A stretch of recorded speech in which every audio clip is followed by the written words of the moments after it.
Assalamualaikum warahmatullahi wabarakatuh. Jumpa lagi bersama saya Faryad Maja. Di video kali ini saya akan mereview motor listrik merek Volta Mandala. Volta Mandala ini pabriknya ada di Semarang ya.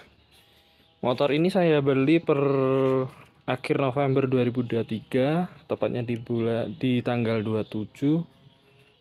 Pemakaian sudah 1 bulan ya, sampai video ini diupload. Jadi sudah pemakaian 1 bulan, dan saya akan bahas kekurangan dan kelebihan dari motor listrik ini, dan mungkin sekalian cara penggunaannya ya. Oke, kita mulai dari desainnya dulu. Seperti yang teman-teman lihat, desain ini mirip banget dengan, hampir mirip ya, bukan mirip banget, hampir mirip dengan Vespa ya, motor merek Vespa. Dan Volta Mandala ini juga kayaknya mengadopsi desainnya Vespa. Ada juga merek motor listrik yang sama. Ada itu kalau nggak salah Ewing Fly atau apa ya. Nah, ini Volta juga sama, dia desainnya banyak kecil belakang, depan belakang, tapi sudah cakram semua depan belakang.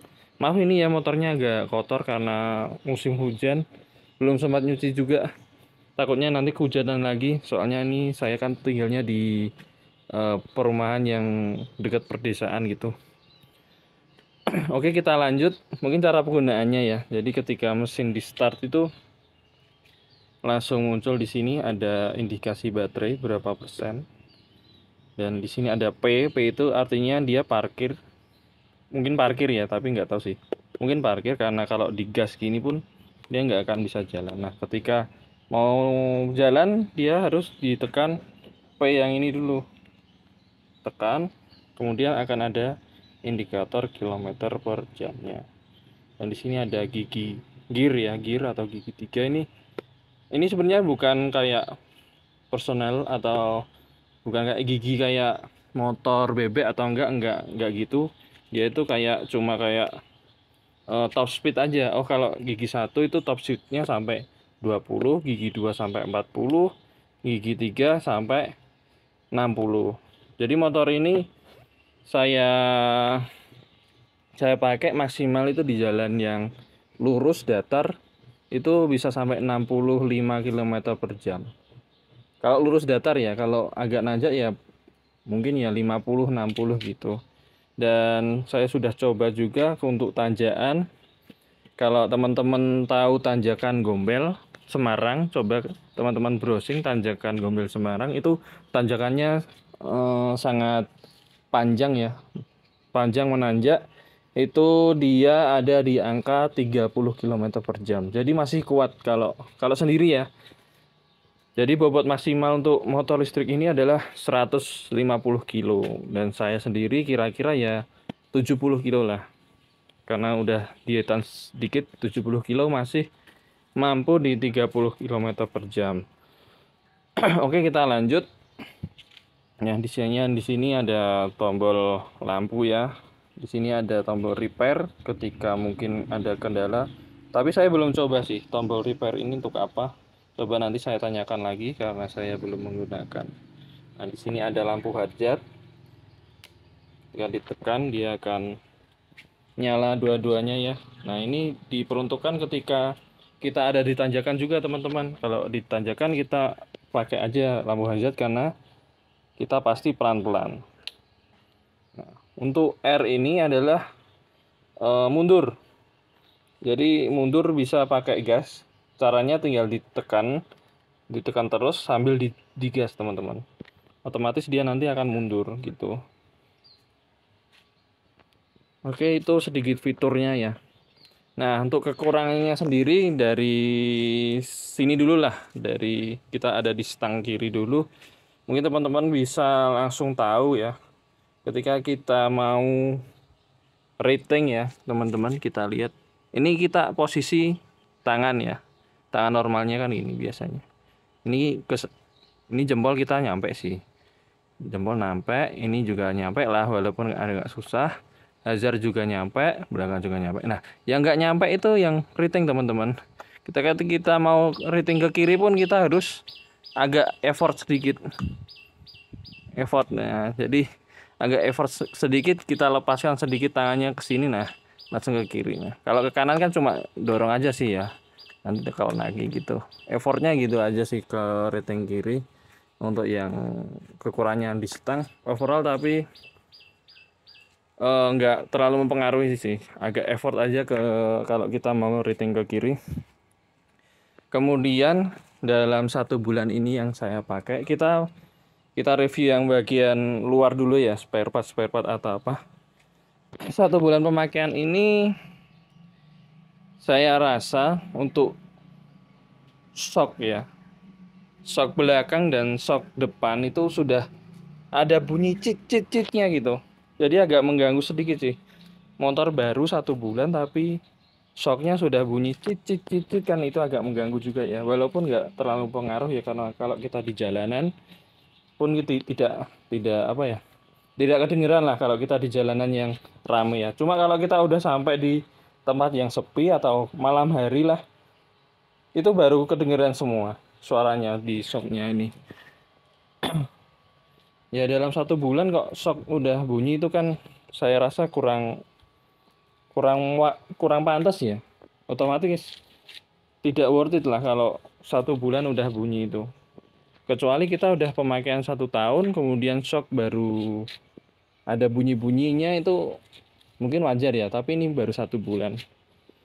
Nah yang kedua, dari segi shock udah, kemudian kita ke jarak tempuh mungkin ya. Jarak tempuh di brosur atau di iklan bahwa Volta ini bisa menempuh jarak 60 sampai 80 km. Dan motor listrik ini saya gunakan setiap hari untuk bekerja dari Ungaran ke Semarang dengan jarak sekitar 20 km. Ungaran ke Semarang, coba teman-teman bisa browsing jarak Ungaran Timur sampai ke Semarang kota lah. Itu kira-kira 20 km. Dan ketika saya pakai baterai full dari rumah, saya pakai sampai ke Semarang kota itu cuma sekitar 30%. Dari Ungaran Timur ke Semarang kota 30%. Kemudian untuk pulangnya, karena jalannya yang menanjak, banyak menanjaknya ya teman-teman. Kalau teman-teman tahu jalan Ungaran Timur ke Semarang itu kan dia kayak dari gunung ke bawah gitu, ke laut. Nah kalau Semarang ke Ungaran Timur kayak kita menanjak. Jadi itu lebih memakan daya, mungkin sekitar 50% ya teman-teman. Soalnya saya sampai rumah itu mungkin tersisa baterai 25-20% rata-rata. Nah, itu juga ada tips triknya teman-teman ketika menggunakan motor listrik. Pastikan untuk tidak main gas yang asal-asalan. Biasanya kan ada yang pakai motor itu tinggal gas brrrr gitu. Jangan seperti itu akan memakan daya listrik yang besar. Nggak cuma listrik ya teman-teman, kayak motor konvensional juga sama itu. Ketika dia main gas-gasan itu kan bensin pasti akan banyak terkuras habis karena karbu atau injeksinya kan bensinnya termakan habis. Kecuali kalau kita gasnya stabil lah, itu dayanya irit banget teman-teman. Nanti teman-teman bisa rasakan kalau sudah punya sendiri, sebisa mungkin pakai motor listrik ini gasnya stabil aja, jangan gas-gasan. Ya itu aja sih tipsnya kalau punya motor listrik. Nah kekurangannya yaitu teman-teman, dari iklannya kan bisa sampai 60-80 km. Cuma saya rasa itu kurang ya. Nah ternyata setelah saya diskusikan kepada pihak admin Volta bahwa 60-80 km itu asumsi mempunyai 2 baterai. Nah, kita di sini ketika beli ya taunya ya dapat 2 juga, atau soalnya kan di brosurnya ada 2 slot baterai gitu. Nah, ternyata kita cuma dapat 1 slot aja. Nah, berarti kan estimasi perjalanan kita antara 60 mungkin ya, 60 sampai 50 ya. Karena Ungaran Timur ke Semarang aja kita hitung aja 20 km, berarti bolak-balik kan 40 km ya, kurang lebih, atau 50 km ya, dan baterai tersisa hanya 20% ya. Ya gitu aja, nggak bisa kemana-mana lagi ketika pulang kerja, harus ngecas dulu lah sekitar 1-2 jam agar terisi penuh. Nggak penuh sih, paling 2 jam itu 50% lah baru terisi. Nah ini baterainya teman-teman, jadi di Volta Mandala ini bisa 2 slot baterai sebenarnya. Nah ini kan saya isi buat adaptor aja kalau jaga-jaga mau ngecas gitu kan. Sebenarnya bisa 2 baterai, cuma kalau pembelian ternyata hanya dapat 1 baterai aja. Nah ketika mau menambah ternyata beli lagi. Kemarin saya tanya kalau nggak salah per bulan Desember itu di harga 7 juta kalau nggak salah ya. Mungkin waktu teman-teman lihat video ini mungkin udah turun atau naik, saya juga kurang tahu. Jadi 1 baterai ini dihargai 7 juta teman-teman. Ya lumayan juga harganya. Orang motornya aja subsidi jadi 12 juta sama baterainya 7 juta. Kan itu jaraknya cuma 5 juta lah. Mahal baterainya dong. Jatuhnya kan mahal baterainya kan. Jadi gitu teman-teman. Jadi cuma dapat 1 baterai dengan estimasi jarak tempuh 50 sampai 60 km. Jadi untuk teman-teman yang kiranya mau beli motor listrik, dipertimbangkan lagi kegunaannya untuk apa, misalnya untuk kota-kota atau untuk kabupaten ke kota mungkin masih worth it ya, tapi kalau ke antar kota sampai ke antar provinsi janganlah ya, karena nanti kita ribet di jalan. Walaupun di Volta ini sudah ada stasiun pengisian baterai atau SGB, sistem ganti baterai. Nah itu dia langganan ya teman-teman. Per Januari ini saya lihat di aplikasi itu langganannya 40.000 per bulan dan 480.000 per tahun. Oke teman-teman, ini lokasi terdekat dari rumah saya.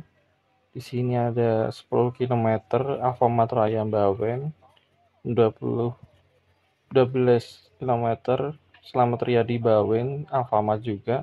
Nah, biasanya saya di Semarang itu di Sentral Kargo Semarang Tengah. Nah, ini ada indikasi 0 baterai. Berarti kan di sana tidak ada baterai yang langsung bisa kita ganti ya. Jadi otomatis kita harus ke Perkasa Motor Elektrindo yang ada 3 baterai. Jadi tinggal diganti di sana. Tapi kita harus langganan dulu ya teman-teman. Jadi sistem SGB, jadi nanti tinggal ganti baterai aja teman-teman ke stasiunnya. Ke stasiunnya itu macam-macam ya teman-teman. Jadi nanti bisa dicek di aplikasi, bentuk stasiunnya bisa Alfamart, Indomaret, atau toko kelontong pun ada, toko ekspedisi juga ada. Jadi macam-macam, nanti bisa dicek di aplikasi Volta. Ketika teman-teman beli ya motor, nanti akan diarahkan ke aplikasi itu. Teman-teman bisa ngecek stasiun terdekat. Nah kalau di Semarang juga sudah banyak ada stasiun, jadi tinggal ganti baterai aja, modelnya kayak stasiun. Nanti saya kasih contohnya seperti apa sih stasiunnya. Itu bentuknya kayak lemari gitu teman-teman.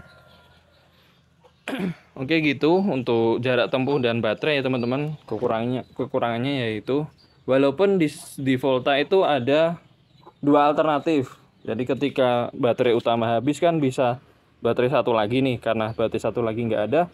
Terus ada alternatifnya yaitu namanya SLA teman-teman. Nah SLA ini saya belum sempat beli karena baru 1 bulan ya. Cuma saya juga ada rencana beli baterai SLA ini untuk cadangan aja, ketika si baterai ini kok ternyata udah hampir habis, nanti saya hidupkan yang baterai SLA. Kalau ini kan LFP ya teman-teman. Ini LFP. Nah, ketika yang LFP ini habis, kita bisa ganti ke SLA. Nah, SLA itu bentuknya seperti aki katanya teman-teman. Saya belum belum coba lihat juga. Nah, tapi posisinya nanti dia ada di bawah sini. Nah, posisinya dia nanti ada di bawah sini, bentuknya aki, ada 6 baris katanya. Nah, ini rawannya ketika banjir ya teman-teman. Takutnya kalau ketika kita ada di situasi banjir, aki ini kena air. Nah, itu gimana? Belum tahu juga. Nah, untuk harga baterai yang SLA ini saya tanya kemarin per bulan Desember sekitar 2.600.000-an gitu. Sudah sama casnya atau belum? Kayaknya belum. Ya gitu teman-teman. Jadi untuk teman-teman yang mau beli motor listrik bisa dipertimbangkan lagi ya. Nah, untuk anggaran biaya listriknya emang benar-benar hemat teman-teman. Jadi biasanya penggunaan saya 1 bulan normalnya itu habis 150 sampai 160. Ketika saya charger di rumah, emang saya sengaja charger di rumah, saya pengen tahu perbandingannya naiknya berapa sih kalau kita charger di rumah gitu. Ternyata naiknya juga nggak mahal-mahal amat. Dari penggunaan saya 150-160 tiap bulan, ternyata cuma naik 40.000. Untuk bulan Januari ini saya bayar listrik itu habis 200.000 pas mungkin ya. 200.000 pas, iya. Nanti saya lampirkan di video. Cuma 200.000 pas. Jadi kalau dibandingkan motor konvensional, kita beli bensin setiap hari, hitung aja setiap hari kita beli bensin 10.000 ya. Bahkan sekarang Pertalite belum naik ya, 10.000 lagi. 10.000 kita hitung tiap hari ya. Kita tiap hari beli berarti 10.000 kali 30, kita keluar 300.000. Nah, dengan motor listrik kita hemat, cuma keluar biaya 40.000 per bulan. Jadi lumayan hemat ya teman-teman. Ketika teman-teman cuma dipakai untuk kota-kota, oke lah, worth it. Kalau sudah touring kemana antar kota gitu, sepertinya nggak worth it teman-teman. Kecuali ya ada SGB di ada SGB di kota yang teman-teman tuju, bisa lah teman-teman langganan 40.000 per bulan, atau yang setahun sekalian 480 per tahun, itu worth it lah. Jadi nanti teman-teman tinggal ganti baterai di stasiun jebret. Kalau ada ya, nanti saya kasih tahu bentuk aplikasinya seperti apa, karena di stasiun itu kadang ada baterai yang available, kadang enggak, kosong gitu. Jadi cuma sedia ngecas aja. Ya, gitu teman-teman. Untuk Volta Mandala seri yang saya pegang ini seri yang merah ya. Untuk yang putih itu yang paling laku, dan kadang nggak subsidi juga. Karena kemarin saya mau ambil yang putih, ternyata yang putih nggak subsidi. Yang subsidi yang merah ini. Jadi OTR-nya dia 19 juta, dapat subsidi 7 juta, jadi 12 juta teman-teman. Ya, itu sedikit review tentang Volta Mandala. Jika teman-teman ada pertanyaan atau sharing aja, kita sharing di kolom komentar ya teman-teman. Jangan lupa ikuti saya, follow, subscribe. Kita ketemu di video selanjutnya. Untuk kita bahas lagi, kalau ada yang mau dibikinin video tentang, oh Kak, coba ke tanjakan Gombel, saya mau bukti kalau jalannya maksimal 30 km per jam. Ya, besok kapan-kapan saya buatkan video. Komen aja di bawah ya teman-teman. Gitu aja review saya dari motor listrik Volta Mandala ini yang saya pakai selama 1 bulan kurang lebih. Jadi gitu aja teman-teman. Semoga bermanfaat. Jumpa lagi di video selanjutnya. Wassalamualaikum warahmatullahi wabarakatuh.